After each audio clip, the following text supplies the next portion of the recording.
Здравствуйте, дорогие мои! Сегодня я хочу посвятить свой урок теме, как собрать ирландское кружево без швов.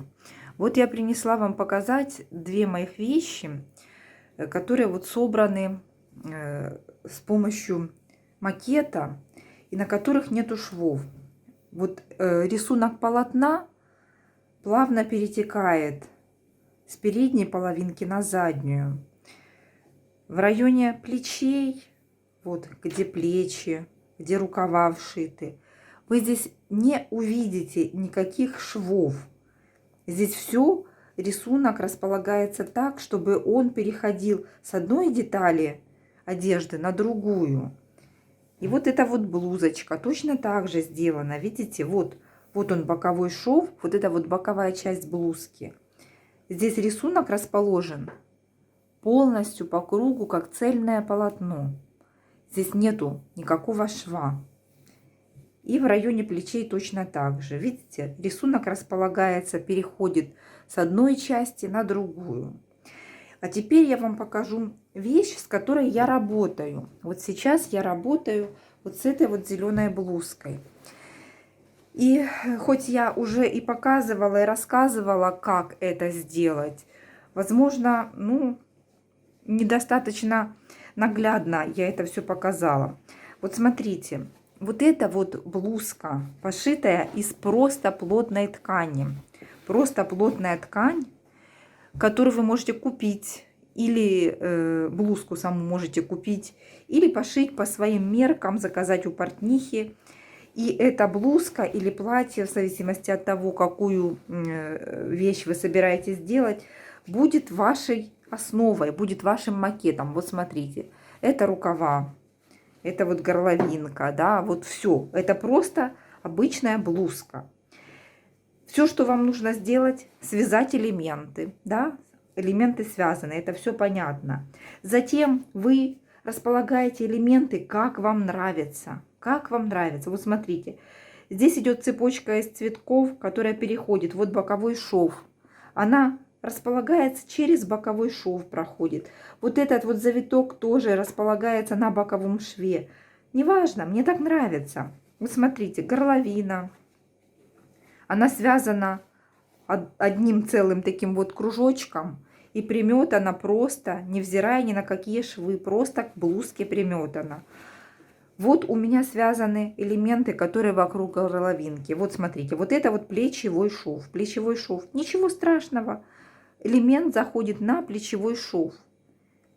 Потом, когда у вас все элементы пришиты, приметаны к вашей основе, к блузке или к платью, вы начинаете шить сеточку. Для этого вам понадобится планшет. Вот такая вот подушка. Подушка, которая обтянута тканькой, у которой поролоновая основа и внизу деревянная дощечка. Планшет, вот размером где-то 30 на 30 у меня приблизительно. Именно такой планшет, скажем так, самый удобный в работе. Вы его прикалываете туда, где вы будете шить или вязать сеточку, работаете с этим участком, потом все булавки снимаете и передвигаете на другой участок. Передвинули точно так же. Натянули. Вот так натянули, прикололи и шьем на следующем участке сеточку. И то есть поочередно каждый участочек отшиваете, невзирая ни на какие швы. То есть вы все изделие можете сразу же видеть, сразу же даже примерить. То есть вы можете даже примерить и посмотреть, как это на вас будет смотреться. Вы уже сразу же собираете и видите все изделие. Вот смотрите, единственную проблему я вижу в этом. Есть сложные участки. Вот это вот плечо, да? Плечо – это как бы сложноватый участок, который нужно как-то…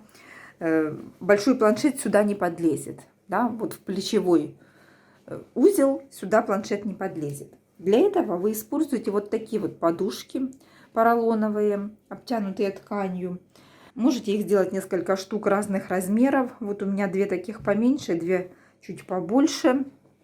И вот смотрите. Для того, чтобы отшить сеточку на плечевом шве, где рукавчик у нас расположен.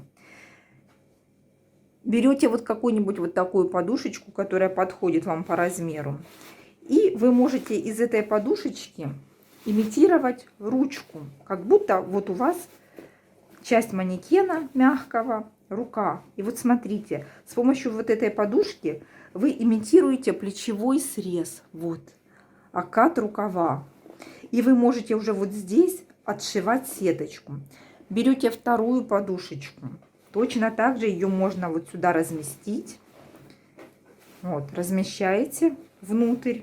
У меня там уже один планшет, с которым я работаю. Я просто вам для примера решила, пока еще блузка не доделана, показать вам, как это все делать. И вот смотрите, вы делаете с помощью подушек вот какую-то вот такую вот мягенькую основу, натягиваете тканьку и булавочками потом все это фиксируете, да. То есть вы вот эти вот все подушечки разместили, как вам надо, натянули вот это все, вот, все это натягивается плотненько, обкалывается это все булавочками, вот, натянули, обкололи, вот, булавочками со всех сторон, вот так, чтобы у вас вот эта вот часть никуда не девалась. И начинаете шить маленький участок.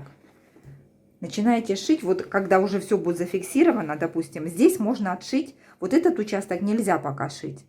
Он еще плохо зафиксирован. То есть вот так вот я две подушечки подложу, и можно отшить вот этот вот участок, тот, который хорошо лежит. Потом, когда вот эти участочки отошьются, все это снимаете и передвигаете планшетик на другой участок и отшиваете здесь маленький кусочек. И вот так постепенно, да, вот этот вот узел, где руки, где горловинка, его немножечко нужно повозиться с маленькими подушечками. Да, здесь некомфортно шить на большом планшете. А участок, который расположен у вас внизу, он более-менее ровный. Здесь вы можете справляться, выкладывая участки просто на ровном планшете. Я надеюсь, что это видео было достаточно наглядным, чтобы вам было понятно, как я собираю ирландское кружево без швов. Без швов. Все выточки, все особенности фигуры и кроя вы учитываете уже в модели вашей блузки или платья. А потом по элементам, элементы пришили и просто шьете сетку. Просто шьете сетку, передвигая планшет от участка к участку. На сложных участках, плечо, рукав, используйте маленькие планшеты, маленькие подушки, с помощью которых можно это все надежно зафиксировать. Все, принцип очень простой, ну, немножечко нужно поморочить голову. Но мне этот способ очень нравится, потому что получается изделие, у которого рисунок кружева просто перетекает плавно со спинки на полочку, с рукава на горловину и так далее. Вот, на этом сегодня пока все. Желаю вам творческих успехов. До свидания.